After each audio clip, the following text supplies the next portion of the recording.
যে শিক্ষাটায় তৃণমূল জমানায় আর কি সেই শিক্ষাটা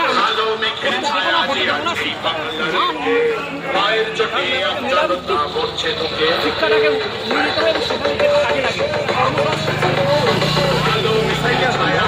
এসআইআরের ফলে একটা বড় অংশের মানুষ বাদ পড়ে যাচ্ছে এবং সেখানে যেটা দেখা যাচ্ছে যে এটা মোটামুটি হচ্ছে যে একটা ওটা বিজেপি অংশ থেকেও কেটে গেছে বিজেপির যেটা ভোট ব্যাংক।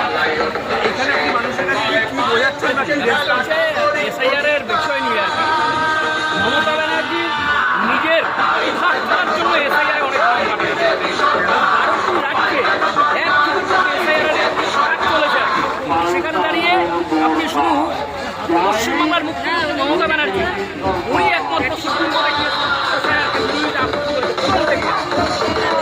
তার পরবর্তীকালে দেখুন অ্যাডভোকেশন বন্ধ হয়ে গেছে সেখানে পুঙ্খানুভাবে যাচাই বিচার করা হচ্ছে। এটা তো পশ্চিমবাংলার ক্ষেত্রে গভর্নমেন্ট সেখানে আড়াই মানুষ ডিলিট হয়ে গেছে সেটা কি হোক ডবল শিফট